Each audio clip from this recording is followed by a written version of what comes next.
요한계시록 세 번째 시간입니다.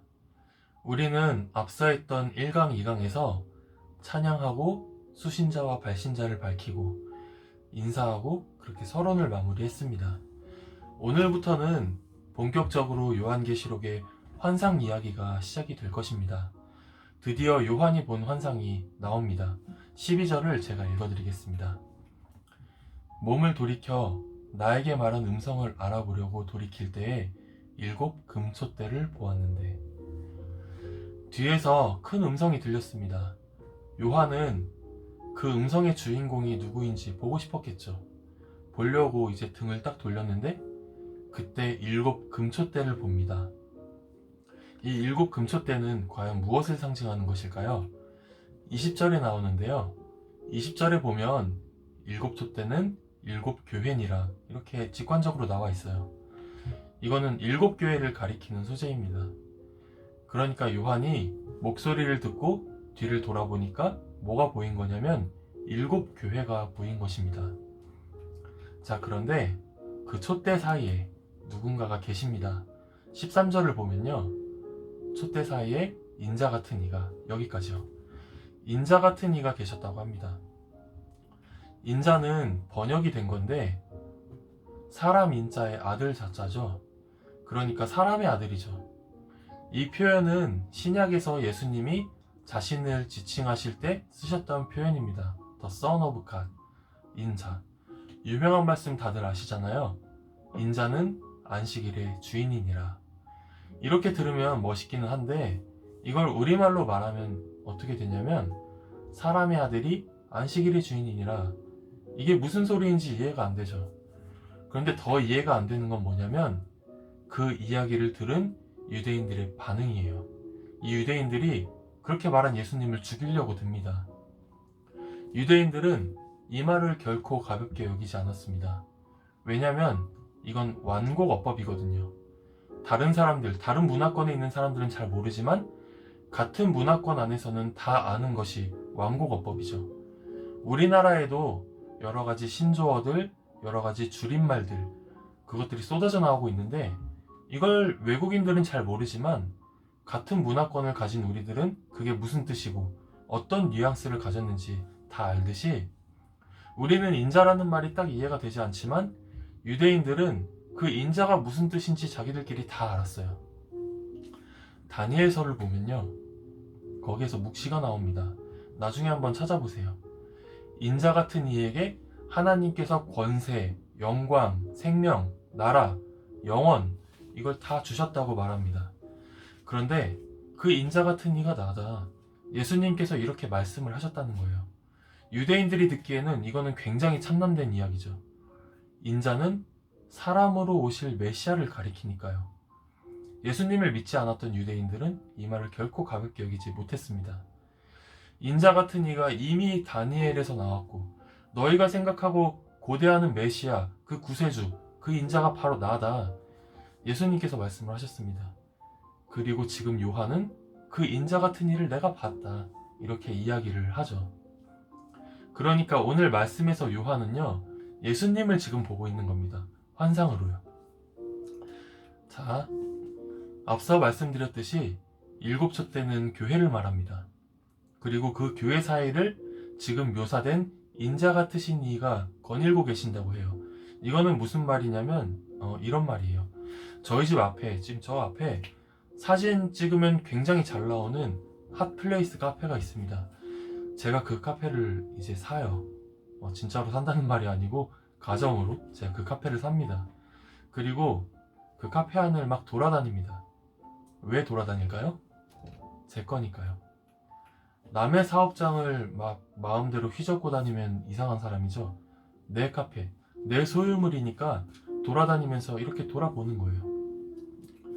그러니까 사의를 거니신다는 말은 통치권을 이야기하는 것입니다. 자, 7 교회의 통치자가 누구입니까? 방금 말한 인자 같은 이. 사람으로 오신 구세주는 이 세상에 단 한 분밖에 없습니다. 예수 그리스도를 말씀하는 거예요. 그분이 어떤 모습을 하고 있었을까요? 발에 끌리는 옷을 입었다고 합니다. 당시에는 원단을 많이 써서 길게 늘어진 옷이 권세와 명예를 상징했습니다. 그리고 가슴에 금띠를 띠고, 금띠는 지금도 부유의 상징이죠. 그리고 이제부터가 중요한데 그의 머리와 털의 희기가 흰 양털 같고, 자 보세요. 그거 자체를 말하는 게 아닙니다. 그거 같다라고 말하는 겁니다. 이게 무슨 얘기냐면 표현이 안 된다는 거예요. 이거는 그만큼 나이 든 모습이었다, 굉장히 노화했다, 이런 표현이 아니고 시간을 뛰어넘어서 영원하신 분이다, 그렇게 말하는 거예요. 그 다음에는 그의 눈에 대해서 말씀을 합니다. 불꽃 같다고요. 이걸 또 문자 그대로 막 그림을 그려서 상상하시면 안 되는 거예요. 머리에는 흰머리가 많고 눈은 그냥 막 불이 이렇게 활활 타오르고 있다, 이런 뜻이 아닙니다. 이거는 요한 자신이 본 것을 어떻게 표현할 말이 없어서 그렇게 말한 거죠. 예를 들면 이런 겁니다. 제가 사랑하는 사람의 눈을 보고 이렇게 말합니다. 너의 눈 참 호수같이 맑아. 소름 돋으신 분은 죄송합니다. 자, 이 얘기가 이렇게 눈을 잘 들여다보면 이렇게 눈에 물이 고여 있어, 이런 얘기겠어요? 그런 얘기가 아니잖아요. 그만큼 눈이 너무 맑고 예쁘다는 뜻이죠. 요한이 환상으로 예수님 같은 분을 이렇게 딱 봤는데 그분이 백발이라서 하얀 흰 털 같은 머리, 그리고 눈에서 불이 나고 있으니까 불꽃 같은 눈, 이렇게 기계적으로 받아 쓴 것이 아니고요. 그분의 그 말할 수 없는 영광과 아름다움을 표현할 방법이 없어서 이렇게 빗대서 표현하는 겁니다. 시청자 여러분들의 눈이 굉장히 아름다워요. 보름달 같습니다. 그렇게 말하고서 제가 그림을 그립니다. 여러분들의 눈에 이제 이미지 파일을 다운받아가지고 보름달을 박아 놓으면 그러면 제가 되게 이상한 사람이죠. 그런 거 아니에요. 아시겠죠? 그러니까 불꽃 같은 눈은 무엇을 말하는 거냐면 다 감찰하시고 다 꿰뚫어 보신다는 거예요. 세상 모든 존재는 그분을 속일 수 없고 그분 앞에서 숨을 수도 없습니다. 완전히 공의로우신 심판주이신 예수님을 상징합니다. 그 다음은 발에 대해서 표현이 되어 있습니다. 풀무불에 단련한 주석 같다고 합니다. 굳건한 힘을 말하는 거죠. 그의 음성은 많은 물소리, 이건 폭포를 이야기하는 건데 위험에 찬 그분의 음성을 상징합니다. 자, 풀무불에 단련한 주석, 막 밀어도 넘어질 수 없는, 그분을 누구도 넘어뜨릴 수 없어요. 굳건한 힘, 그분이 이제 폭포 같은 위험에 가득 찬 음성을 내신다고 이렇게 말씀을 합니다. 그의 오른손에는 7별이 있어요. 이 7별은 20절에 보면 7교회의 사자라고 말씀을 합니다. 이 사자라는 말이 헬라어 원어로는 안겔로스인데요. 이게 영어에서는 엔젤로 바뀝니다. 엔젤이라고 하면 천사죠, 천사. 우리가 이 엔젤, 천사를 생각하면 이런 이미지가 있습니다. 막 이렇게 날개 달리고 아주 아름다운 천사를 생각하는데 그것 말고도 이 사자라는 표현에는 여러 뜻이 있습니다. 이 안겔로스의 원래 뜻은 보냄을 받은 자라는 뜻이에요. 메신저를 말하는 겁니다. 이런 거예요. 제가 이 영상을 보는 분들 중에서 몇 분을 제가 따로 만나서 공지사항을 말씀드리고 이제 다른 시청자분들에게 전해달라고 부탁을 합니다. 그러면 이제 이분들은 다른 시청자분들에게 저의 사자가 되는 것입니다. 즉 여기서 말하는 7별 사자는요, 우리가 생각하는 그 날개 달린 그 천사를 말하는 것이 아니고 그 교회를 향한 주님의 메신저, 주님의 뜻을 전하는 사람을 말하는 것이에요. 그건 어떤 특정한 사람을 말하는 것이 아닙니다. 하나님의 사람들이 만들어가는 교회의 영적인 흐름을 말하는 거예요. 그게 별입니다. 그걸 오른손에 잡고 계신다는 것은요, 그 교회들의 영적인 흐름을 이 예수님이 잡고 계신다는 거예요. 교회를 그분이 잡고 계시고 인도해 가신다는 뜻입니다. 여기에 교회의 소망이 있어요. 자, 그의 입에서 좌우에 날선검이 나옵니다. 이것도 우리가 상상하면 큰일 나죠. 어떤 애니메이션에 이제 오로치마루라고 해서 그런 거를 상상하면 안 되고요. 말씀에서 검은 심판을 얘기합니다. 이 심판이 좌우로 날이 섰다는 것은 뭐냐면 그분이 심판하고자 하신다면 좌로 피하든 우로 피하든 절대로 피해갈 수가 없다는 뜻이에요. 그리고 그 얼굴이 해같이 밝게 비치고 있습니다. 그분의 말할 수 없는 능력, 위대함, 경이로움을 표현하는 상징이죠. 12절부터 16절까지 교회의 주인이신 그 주님이 얼마나 위대하고 아름다운 분인지를 표현할 길이 없으니까 이렇게나마 지금 요한이 설명하고 있는 거예요. 자, 이 표현들이 왜 중요할까요?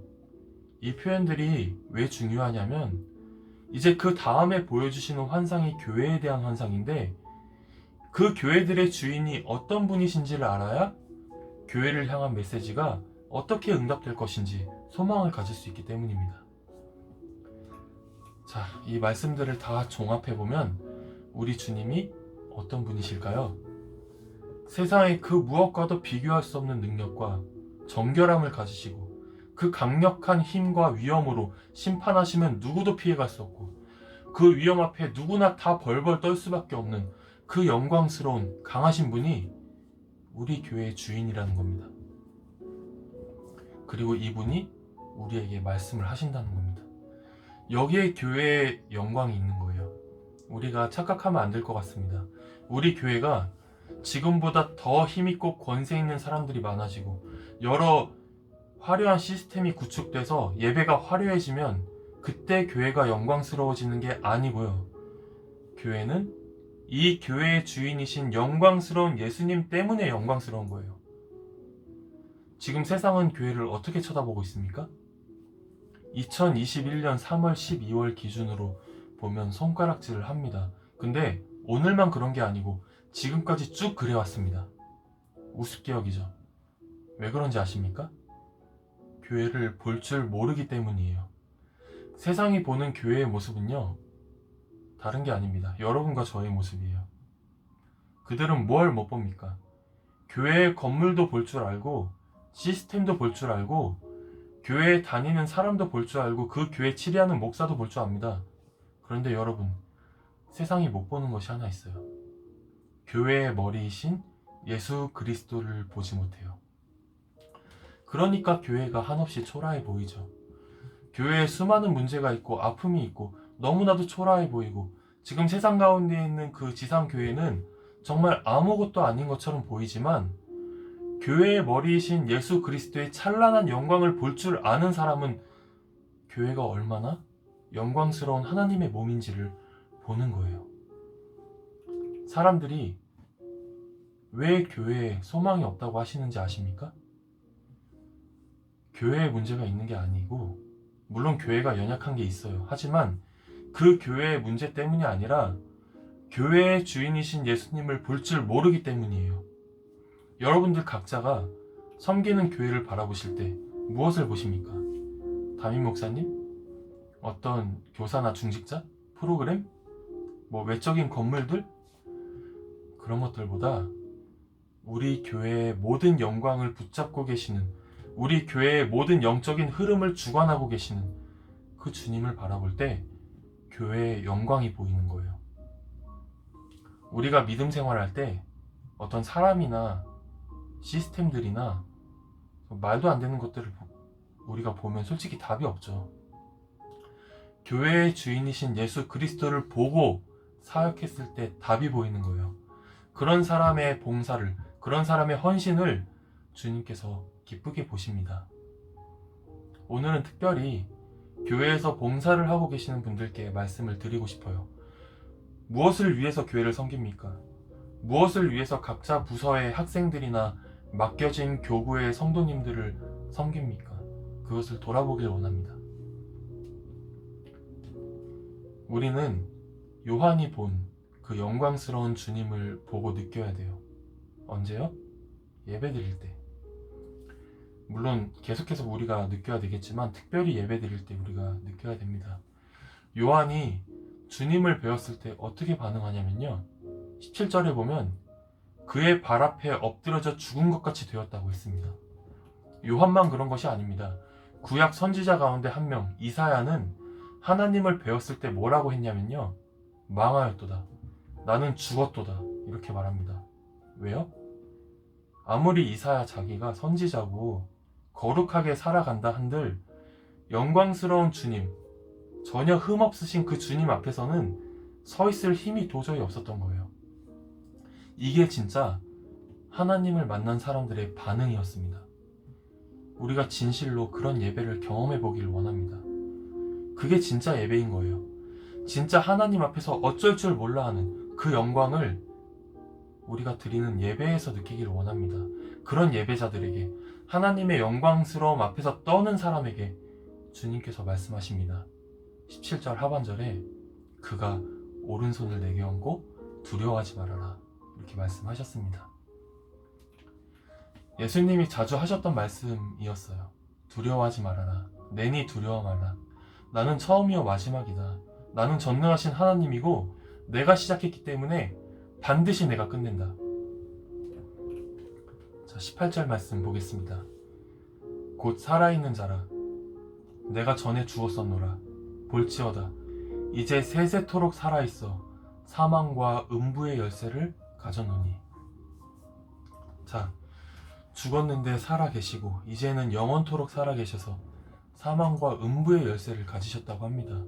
열쇠는 권세를 상징합니다. 내가 허락하지 않으면 심판도 없어. 내가 허락하지 않으면 구원도 없다. 여러분, 이런 분이 우리 주님이세요. 그리고 나의 아버지시고 우리의 교회를 다스리신다는 겁니다. 오늘 기억할 것은 우리 주님이 얼마나 위대하신 분이신지 머리로만 내가 아는 게 아니라 정말 예배를 통해서 온 마음으로 알게 되는 시간이 우리 모두에게 필요하다는 것입니다. 그리고 그 영광스러운 주님이 우리 교회의 주인이시라는 것. 교회의 영광은 다른 누구에게서, 다른 어떤 요소에서 찾아지는 것이 아니라 우리의 주님께만 찾을 수 있다는 것. 그리고 우리가 교회를 위해서 여러 가지 헌신하고 봉사할 때 다른 것 때문에 하는 게 아니고 오직 주님의 영광을 드러내기 위해서 해야 한다는 것. 이거를 꼭 기억했으면 좋겠습니다.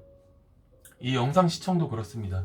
이게 단순히 우리가 영상 보면서 코로나 시기에 같이 좀 힘내보자, 그게 아니고 우리 주님의 영광을 드러내기 위해서, 그리고 우리가 그 주님의 영광스러움을 가까이 보기 위해서, 참된 주님의 사람으로 살아가기 위해서, 그것이 동기이기를 진심으로 기원합니다. 이렇게 오늘 1장을 마치겠습니다. 다음 주부터는 여러 교회의 모습들을 통해서 우리들에게 말씀하시고자 하시는 주님의 그 메시지에 대해서 알아보도록 하겠습니다. 모두 감사합니다.